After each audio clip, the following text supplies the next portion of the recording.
We are listening to the cycling podcast at the Giro d'Italia in association with Rafa. Today we are in Blockhaus.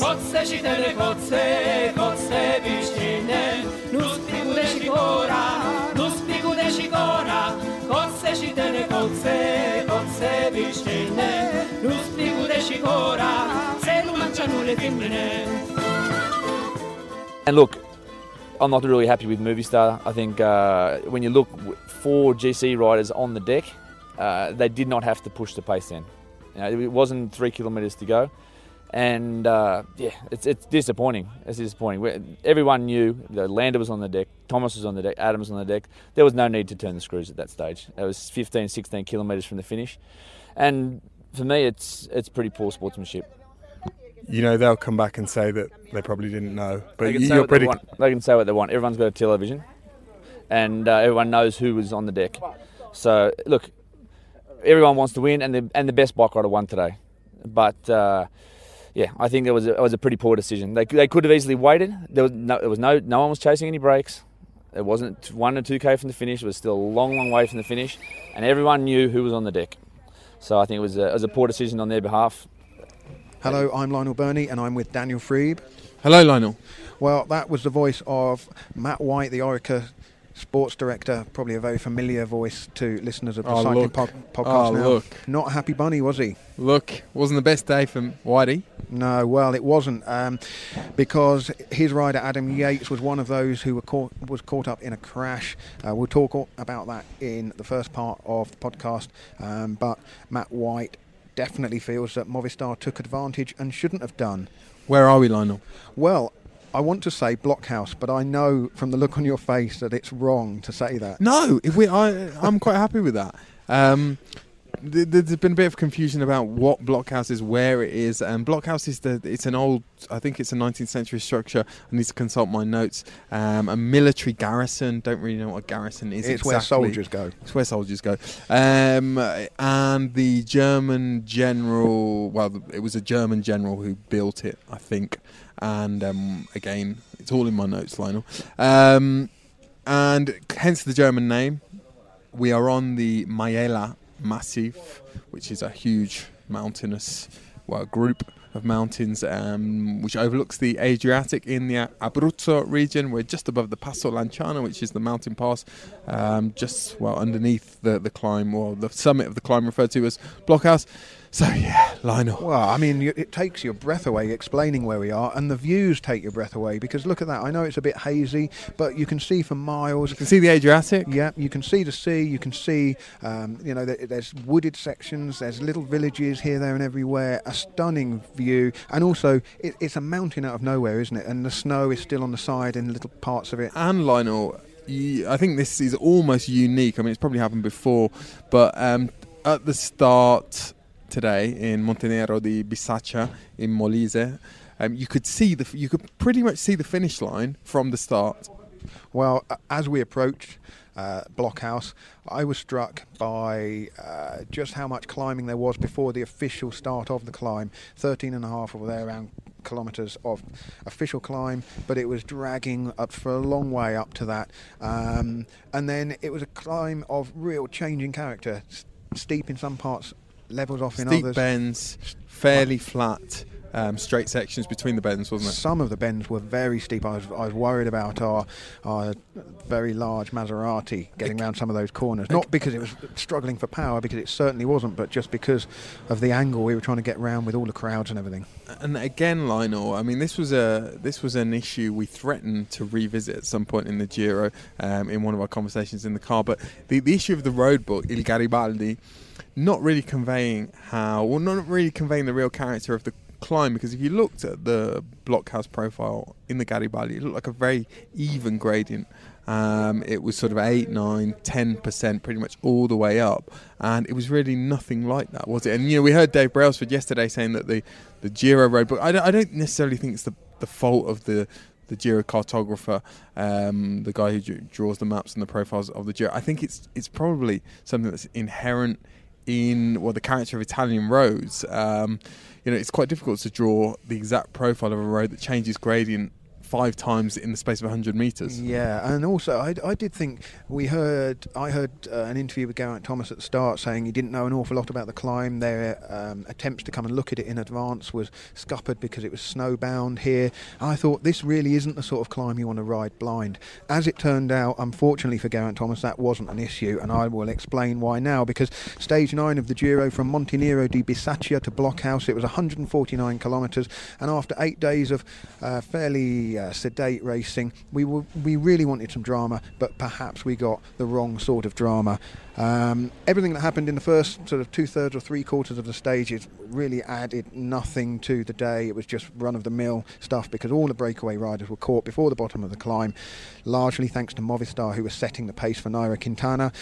Then 13.5 kilometres from the finish, on one of the rare bits of dead straight road, it appeared, there was a crash. A police motorbike was parked right on the left-hand edge of the road. All the riders squeezed in. A Sunweb rider, Wilco Kelderman, clipped it, and several people went down, including Geraint Thomas and Mikel Landa of Sky, and Orica's Adam Yates, who was lying third overall. That's why Matt White's so disappointed, because Movistar did not let up the pace. Winner Anacona and Andre Amador were riding really hard, and from that point on the climb it was a game of steady elimination. With about 9 kilometres to go, the pink jersey Bob Jungels began to labour. Then in order they went pop, pop, pop, TJ Van Garderen, then Ilnur Zakarin, and then it was a race between Quintana, who attacked. They went snap, crackle, pop like a bowl of Rice Krispies, didn't they? They did. That's better, isn't it? Yeah, snap, crackle, pop. Sorry, I'll polish and hone these bits over the next few days. Quintana attacked with 6.5 to go, and only Nibali and Pinot could go with him. Pinot looked really good, I thought, and he launched a counter move. Of the three, Nibali looked the frailest, and so it proved. Quintana went on and won the stage. The chasers were Tom Dumoulin, Bauke Mollema and Domenico Pozzovivo, and that was a good little trio, and in the end Mollema and Dumoulin actually passed Nibali. So the damage was done for Adam Yates, who lost 4:39, Geraint Thomas, who lost 5:08, and Mikel Landa more than 26 minutes, but Zakarin, Kruijswijk, Jungels and TJ also lost big chunks of time between 2.25 and 3 3/4 minutes. Hugely impressed with the pace at which you did your Taylor Tower. You're like Method Man, you're like Redman, or you were like one of the great rappers from the golden age of gangster rap in the 90s. I'll take that. Quintana leads overall. Pinot and Dumoulin are at 24 seconds. And then, as I said yesterday, the GC would get shaken up like a snow globe, and so it proved. As I said, Kelderman is out of the race. Thomas really out of contention overall. Just a very quick word for Giuseppe Fonzi, because he's from Pescara. And on the way we saw lots of trucks with Fonzi written on the side, and posters with Fonzi and Giuseppe Fonzi's picture. We speculated maybe Giuseppe Fonzi's family owned some kind of haulage company, and maybe they're the Italian Eddie Stobart. We will find this out. Yeah. Anyway, I'm starting to think maybe Fonzi stopped to say hello to everybody en route, because he finished second last at 34 minutes. Poor Matteo Pellucci was last at 35 minutes, but he got through the day, and maybe his injuries can heal up a bit on the rest day. So Quintana in pink, Polanc still in the blue jersey, Gaviria still in Ciclamino, and Davide Formolo of Cannondale is now in the white jersey. Well, Daniel, I had to have a little lie down there. Maybe a future as a horse racing commentator beckons. Very impressed. Very impressed. You can take over those lyrics in a very impressive fashion. So obviously the focus in the post stage sort of debate was very much on the crash that involved Thomas and Landa. Landa came in, what was it, 26 minutes down? He's out. Yeah. KO. And Yates suffered as well. He broke his bike. We'll hear again from Matt White later about exactly what he was having to deal with as he tried to make up time on the final climb. But, were Movistar right to carry on at the same pace that they'd been riding for most of the stage? Should they have waited? Matt White accused him of poor sportsmanship. I asked the Movistar Director Sportif, Jose Luis Arrieta, what he made of Matt White's comments after the stage, and here's what he said. No sé, nosotros veníamos con la carrera lanzada. The race was on when the crash happened. I don't know. That's Matt White's opinion that it was poor sportsmanship. We didn't start making the race from that point. We'd been pulling on the front for a long time by then. Plus, our riders didn't see anything. They were at the front. Of course, we saw the crash from the team car. It was right there in front of us. like I said, the race was on at that point. People can have different opinions, but there have been 1,000 crashes in the past when the race has been on. It's not as though we were attacking. We were just executing the plan that we'd had all along. A 100 kilómetros de meta y no hay nada más que decir por mi parte. Well, Arietta not impressed with Matt White's comments, but his afternoon could have got an awful lot worse if anyone was watching the coverage of the race on Eurosport. Just as he was about to be interviewed by Ashley House, their finish line reporter, the Movistar team car started rolling back towards what was a very, very steep drop-off. It would have been back down in the valley in seconds, probably in flames, but they managed to stop it from rolling back. It all got quite eventful there at the finish around the Movistar team bus, because I could see Vicente Garcia Costa tutting at me when I was and shaking his head when I was asking Jose Luis Arietta about whether Movistar should have waited. But Lionel, what is our hot take on this issue? Because we talked about it on the way back to the press room after the finish today. It's such a difficult issue, and Mauro Vegni, the Giro director, was just in the press room, and he was talking about the incident that led to Thomas's crash. But he was also being asked about should Movistar have waited, and he said Movistar had been pulling for 100 kilometres. They'd started their collective attack very early on today's stage, and the race was on, as Arietta says. And where do you draw the line? A puncture is also a racing incident. Should you wait for a puncture? Matt White referred to the fact that there were four. I think he maybe meant Kelderman as the fourth GC rider that was down. So Yates, Landa, Thomas, Kelderman, and he thought that was reason enough for Movistar to slow down. But what's a GC contender? Adam Yates has never finished on the podium of a Grand Tour. Is he to be considered a contender? Kelderman certainly hasn't. So it's a wasp's nest, isn't it? It is. I mean, it's so nuanced, and there isn't really a right or wrong answer. I mean, they were on the front, already setting the pace. You couldn't tell from watching it whether they lifted that pace. They certainly didn't in the short term, but they were riding hard to set up Quintana, and Amador and Anacona, were putting everything they had into it.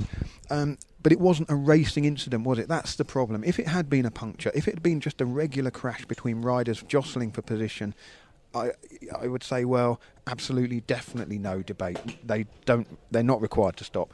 But because it was an incident with a police motorbike, should this be taken out of the rider's hands? Should the commissaire step in at this point? And I mean, it's something that I don't think. So the car just in front of the group with the red flag comes out. The safety. I mean, what is it called in Formula One? The safety flag. But think back to when Quintana won the Giro and he attacked when the race was effectively neutralised on the descent. So I mean, even in that scenario, jumped out of a bush halfway up the climb, wouldn't he? Even in that scenario, it's very, very difficult to say. Really, the race is on. And to be fair, we'll just hear from Geraint Thomas and get his perspective on what happened. So they obviously, Team Sky, they really suffered the worst of luck today. And you have to think about it and say 6 months of planning preparation, all the millions of pounds that go into running a team, and then an incident where a bike has pulled up in a really daft position. But let's hear from Geraint Thomas and then Dave Brailsford, who were disappointed, but I have to say remarkably restrained and calm at the finish. Obviously we were racing for the bottom of the climb, filling the whole road, and next thing I know, just out of nowhere, the guys in front of me went down and clipped the motorbike, and that was it. I was down on the floor, and my shoulder was I thought I'd done something bad, but as the doc lifted me up, it kind of popped back in and it was okay. But then I obviously had to get a bike, and I was just game over then. I got back on and battled to the finish, but knew deep down that there was no coming back from that. I was on the floor for quite a while and then waiting to get a bike and everything. But it's just a shame because that shouldn't happen. I was racing on then. We were racing anyway, and that's just unfortunate that. Well, it shouldn't have happened, but that's what happened, and I don't blame them. They were already riding for, a good while before that anyway. So, I don't know, I was obviously sticking out on the road, and we were all fighting for position at the front, and you use every bit of road, you ride like on this bit, it's every centimetre, and he was just there, just sticking in the road, and somebody hit it, and that was it. A load of us came down. Well, I think these things happen, don't they, in sport sometimes, and I think you've just got to stay calm, not overreact. You know, like the emotion is obviously emotional, but you've got to just, you know, my role here, I think, is to keep the guys calm, assess the situation, and look at how we go on from here. I mean, obviously, it'd be nice to see how the guys would have got on today. I think we're pretty confident with both Mikel and G in their condition and how they're going to go, but we'll never know today. But what we will know is what we do tonight, tomorrow, the next day, and for the rest of the race. And so I think, you know, as we say, you know, sometimes the goalposts, not if they move, they will move. They do move, and I think then you just got to react and not get too bothered. You know they're going to move at times, and you just got to respond properly to it. And you know, a motorbike shouldn't have been there. Frankly, I think we all see that. But equally, I don't think we need to make. You know, I'm sure the guy who was riding a motorbike realises that too, and I'm not sure he'd be feeling too great. So, you know, I think we leave it at that. But I do think we have to go back and have a look at it and just ask the questions: why was it? Why did it happen? Etc. But we fight on. That's it. So Thomas there saying that Movistar were already racing, very hard for them to stop doing that and sit up and wait. It took 2 minutes or so for Thomas to get back on his feet and get a replacement bike. By then, you know, it's game over anyway, isn't it? So, you know, it's happened. The problem is the positioning of the motorbike, and, you know, as Thomas says, the riders will use all of the road, and in fact they'll go off the road if they can gain an advantage, if they can just get a little bit of space. So it was a real daft place. But it's not the safest place to be. You know, the safest place to be is at the front of the peloton. That's where Nairo Quintana was. That's where Movistar were, and there is an argument that they should be rewarded for that. And, you know, they shouldn't have to pay the penalty for someone else, you know, mincing about in the middle of the bunch. Well, I don't know about mincing about. I was being facetious. Yeah, it was quite a big group, wasn't it? And they were fighting for position, knowing the climb was coming up. But you're absolutely right. People ask us, why do teams spend so long on the front? Why do they put all that work in and tire themselves out? Well, that's the very reason. Yeah, and there still is risk at the front, but there's less risk. Out of 100 crashes, the number of times when the guys at the front of the peloton are involved, you know, you might only get a handful. And yeah, it was interesting just to hear Mauro Vegni talk about the crash, and I've seen him fairly angry in the past about things that have gone wrong in the Giro, and I thought that maybe he might be angry at that particular policeman and had stops on the side of the road. He said, well, you know, it was a mistake, but it was also an accident. But he certainly had words with the chief of the police escort. And to put the other side of things as well, you know, the police motorbike riders, they've got a really difficult job. They've got to have eyes everywhere. They're basically making sure the road is closed for the riders. They're making sure that it's safe. They're making sure cars aren't popping out from driveways or junctions or whatever. They've got a full-on job for, you know, today 3 3/4 hours. It's hard to blame him for that. It's slightly different to when the press motorcycles and photographer motorcycles and cameras get in the way, because they're potentially influencing a race. And I think we saw a bit of that today. Quintana, when he was attacking on the climb, he had a lot of motorbikes around him, and my feeling is they're just too close, and there needs to be some kind of minimum distance rule. Needs to be more rules, doesn't there? I love rules, Daniel. Hi, I'm Kitty, and I'm the digital marketing manager at Rafa. I started my cycling journey about 4 years ago. When I moved to Rafa, I really loved the sport. I rode a lot. I felt like naturally that I was probably going to get better at riding.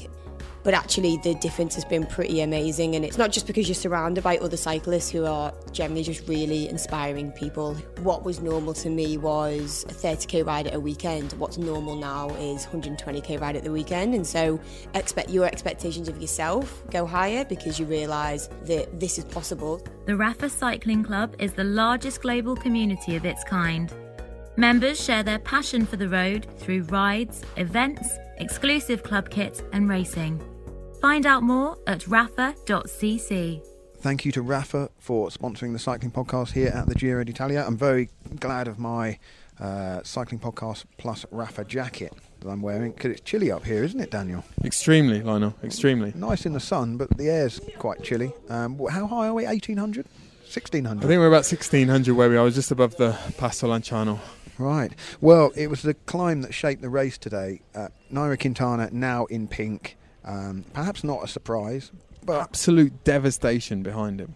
Devastation behind him, other than 2 or 3 names. I think Pinot, Dumoulin and Mollema have done really well. They did well, Nibali there. as well, to be fair. I mean, I'm thinking more about sort of after about 7th place, so you had Tano Kanga in 7th place, 2 minutes 2 seconds, and then after that the gaps got pretty big and everyone was coming in dribs and drabs. It was a very hard climb, wasn't it? I think Quintana taking 24 seconds off Pinot and Dumoulin is below par. I think it's a 1-0 win at home in the first leg of a Champions League tie, and I think he'll be slightly nervous. I think 40 seconds was about par. I think Dumoulin will take the pink jersey in Montefalco in the wine trial in 2 days. Yeah, there may be an extra incentive for Tom Dumoulin in the wine trial because he spent a couple of weeks on holiday there. I think it was 2 years ago.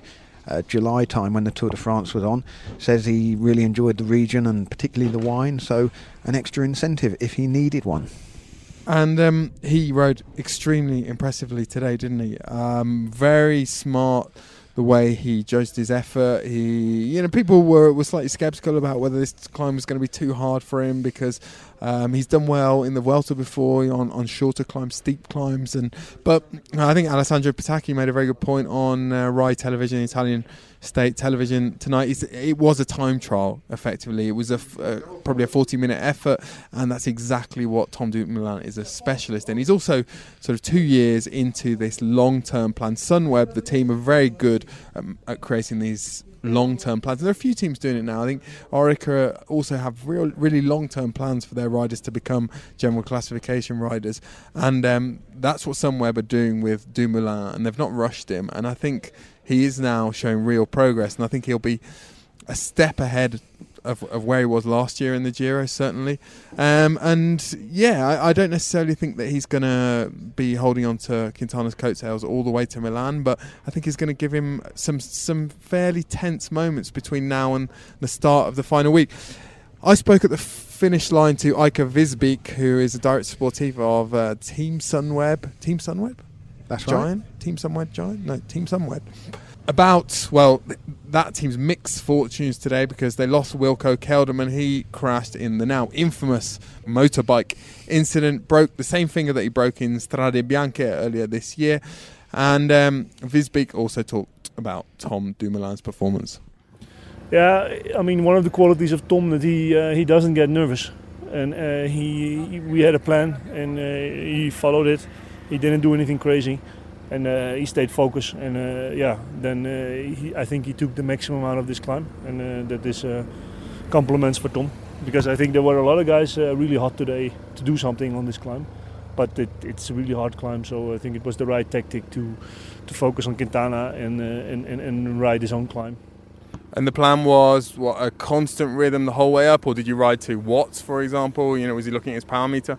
Yeah, well, I mean, both yes and no, because in the initial part where it goes fast, he has to be there. I mean, he cannot have them out of sight. So I mean, for a part you need to be in the red. I mean, there's no that you cannot avoid. But then you need to be very disciplined in finding your rhythm, and in that part he's good. And on a climb like this, where it's this steep, for him it's the right tactic. When it's a little bit less steep, he can be more aggressive. And you would say on a climb like this, Eike, that par for Quintana would be maybe taking a minute off someone like Tom. He took less than that, so advantage Dumoulin. Yeah, good climb Dumoulin, but I mean, it's still, for me, this is still early. I didn't expect really big gaps between these guys, and but in the last week, you need to be there, and the group is now smaller, and it will be every day a fight to stay up there. And for Tom as well, and where you have the opportunity to put time in your competitors, and there is now a few less to look at. Yeah, I was impressed with Dumoulin, Daniel, because when Quintana took off, he didn't panic. He rode his own pace, rode his own race, and I mean, being such a good time trialist, that's probably not surprising that he was able to use the information he had and measure his effort right to the top. And by the finish, he was coming back. He rode it sort of negative splits, if you like. Yeah, it was interesting to hear what Eike Visbeek was saying there about Riders, they can and they do judge their efforts on climbs now according to watts and power output, whether it's the power output they're getting in real time or the power output that they know they can sustain based on their training. But they can only really do that after the first 2 or 3 kilometres of a climb, because they simply have to stay at the front for the first 2 or 3 kilometres, so they have to suck up whatever is thrown at them. But thereafter, when the race kind of settles, then they can find a rhythm. And it's a controversial subject, isn't it? Riding using power meters. I think we discussed Mauro Vegni, the Giro director, not being a fan of that. But increasingly, especially younger riders, they're very conscious of their power outputs and how much they can sustain. I mean, there was a really interesting anecdote from last year's Vuelta on the famous stage to Formigal, where Contador went away.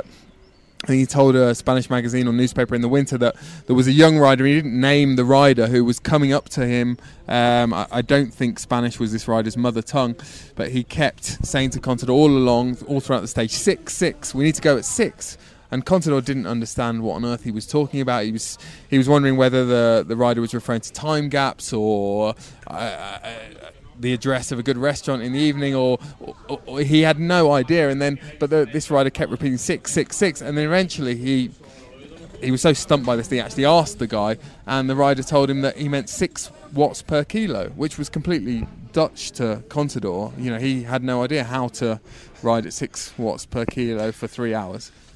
Interesting. I mean, yeah, you can take it to extremes, but whatever method Dumoulin was using, it worked for him. And they all rode up using their strengths to the best of their ability. I thought Mollema as well. He's another rider who doesn't panic, doesn't get dragged in, gets on a good wheel, and got himself to the top in the most efficient way he possibly could.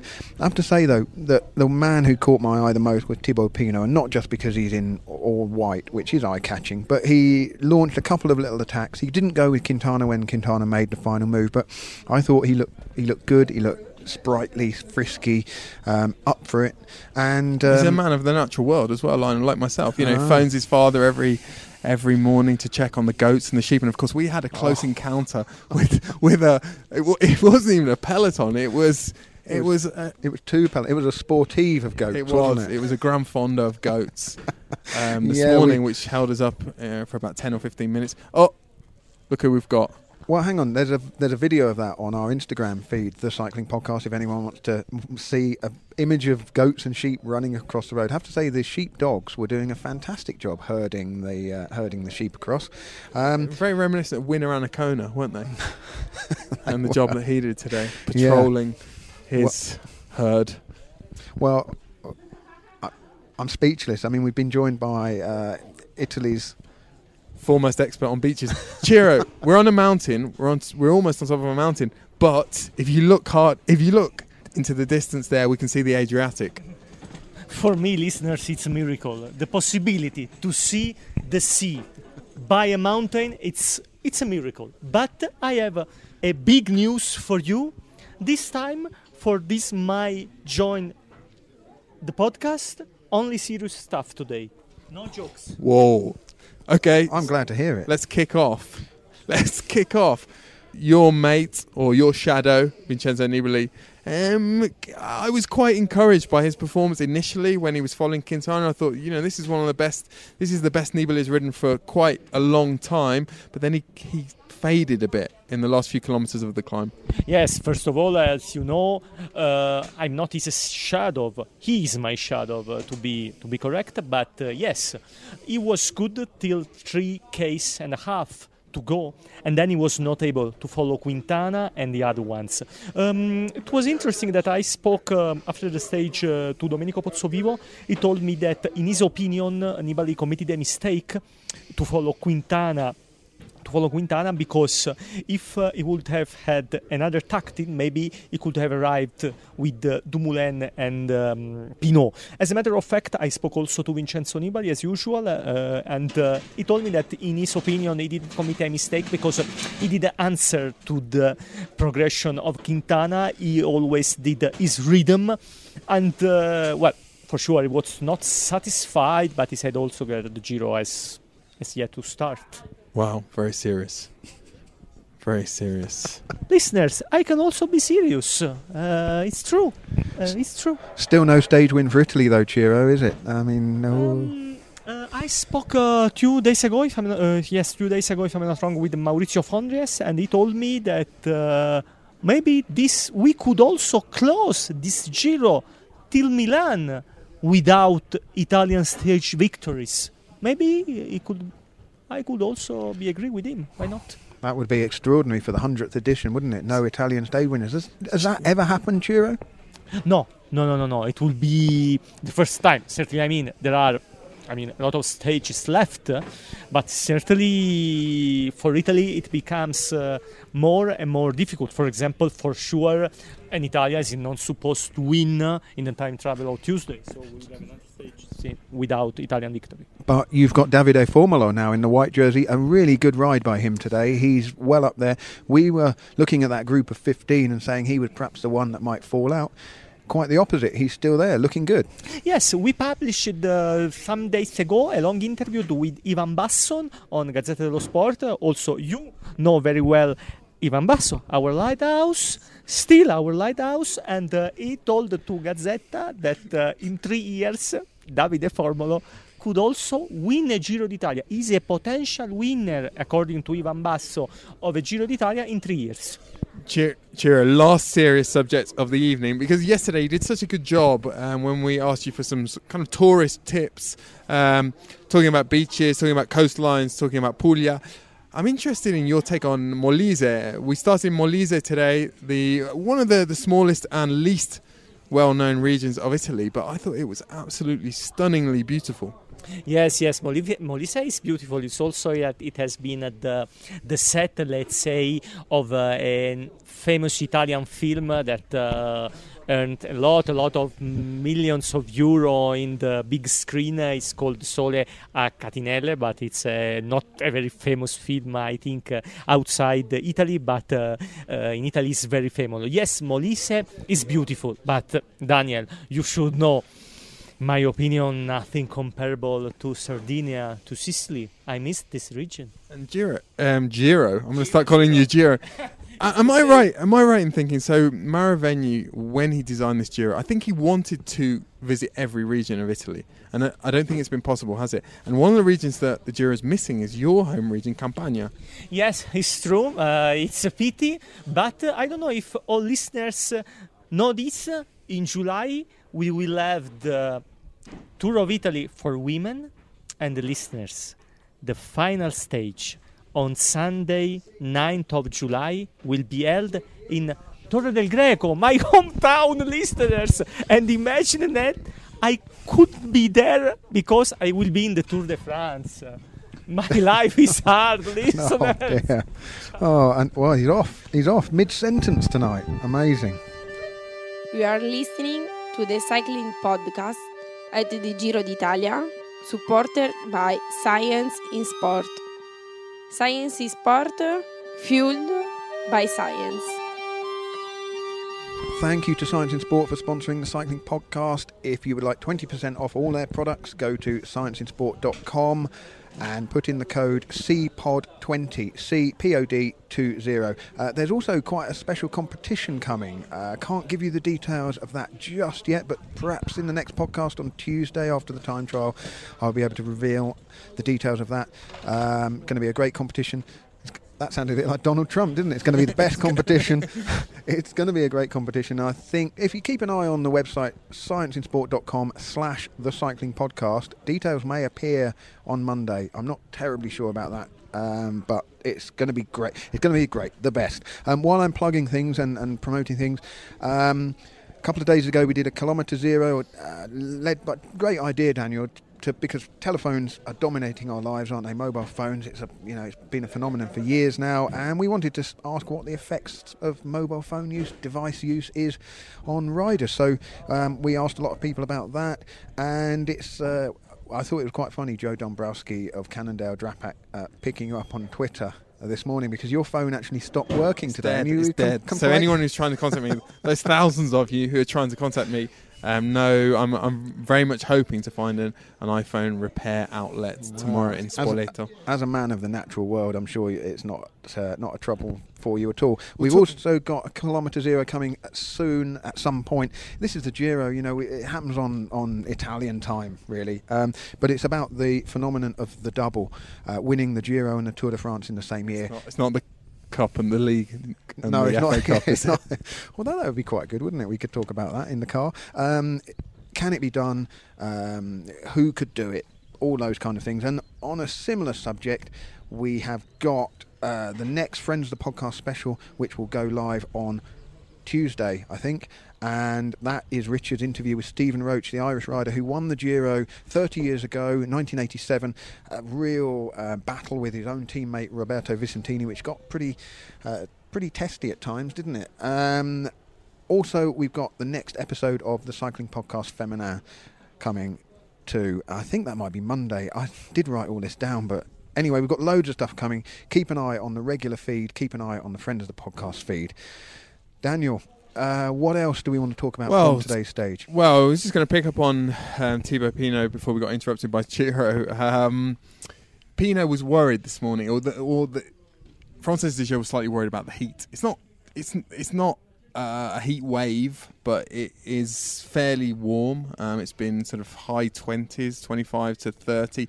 It's fairly well known now that he doesn't like the heat. He's actually quite interesting if you ask him about this. He talks about how for going back generations, his family have lived in the same region of France, in the Vosges. Not exactly an Arctic region, is it? Not exactly subpolar, but he thinks that certainly his family have been conditioned not to like the heat. And they knew Frances de Giro or Pinot had not recce'd this climb, but they knew it was very exposed. They knew there was not much shelter, and they were slightly concerned about that. I think he'd watched them talking about technology. He'd watched videos of the climb on YouTube.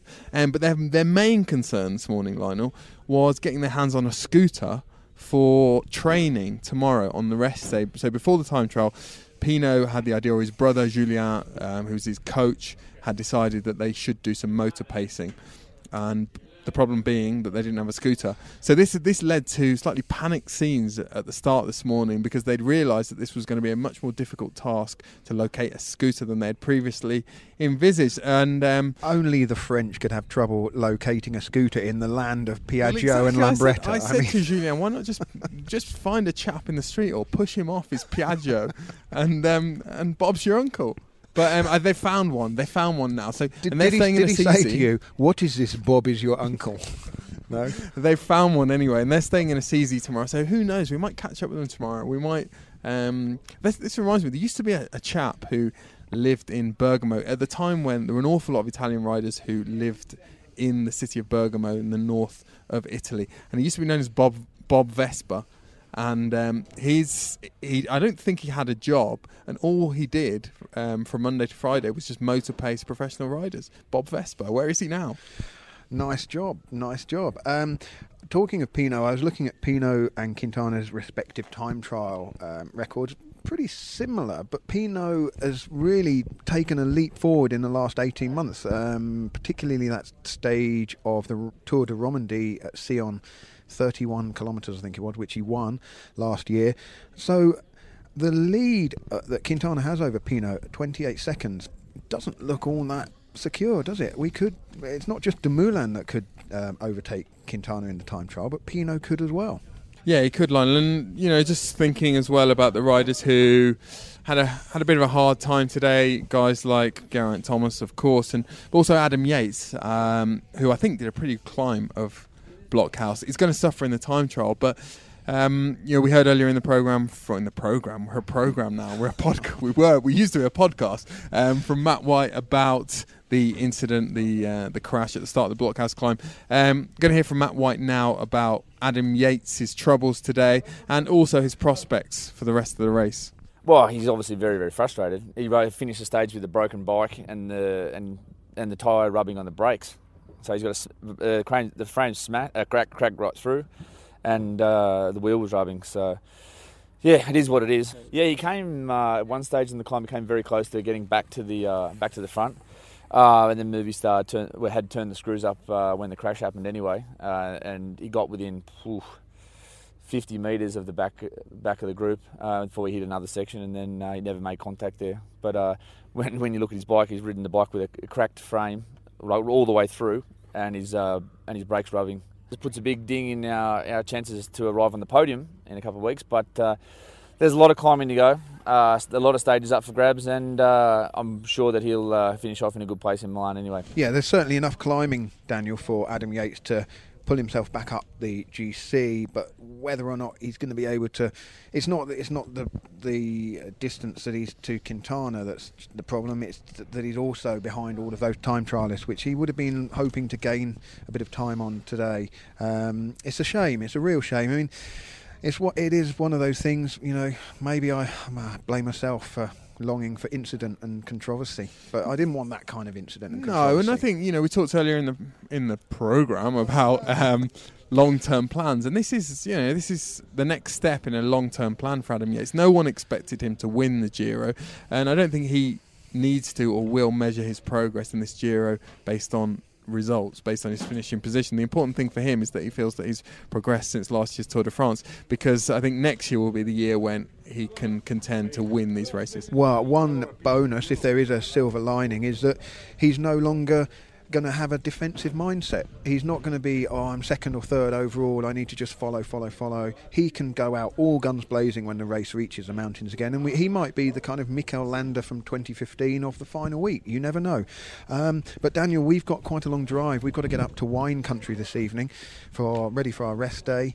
Tomorrow, there won't be a regular episode tomorrow, but there's loads of other stuff to listen to, as I mentioned earlier. The mincing day tomorrow, isn't it? Well, it's laundry day, and we've got to give the Maserati a clean as well. I mean, it's in pretty good nick, but just bright white, gets covered in dust. Almost came a cropper a few times on those Molisano roads. That terrible roads at the moment in certain areas in the south of Italy. Italian roads badly need some repair and investment. They do. It's, again, the home of the sort of sports car, Maserati, but also other sports cars that are from Italy. And yet the road quality is terrible. I'm not worried about this, Daniel. This is not a scooter, but this motorbike is going to start in a minute. Here we go. Oh, like the firework that didn't go off, isn't it? Let's wrap it up there, Daniel. We'll be back on Tuesday. See you Tuesday. A reminder that you can watch the Giro d'Italia live and exclusive on Eurosport and Eurosport Player. UK viewers can also watch highlights of each stage at 10 p.m. on free-to-air channel Quest. There's a special offer for the Eurosport Player, £29.99 for an all-access pass for the rest of 2017. Details of availability, compatible devices and full terms and conditions can be found on the Eurosport Player website, uk.eurosportplayer.com. You've been listening to the Cycling Podcast in association with Rafa. Thanks to them and thanks to our other sponsors, Science and Sport and Maserati, and to All Press Espresso for supporting our morning show, Kilometre Zero. The music in this episode is by Amara Terra. Thanks to them. Thanks to those who help keep us on the road, in particular David Luxon, Jonathan Rowe, Nick Christian and Simon Gill. And thanks to Alex Adey, who produced this episode.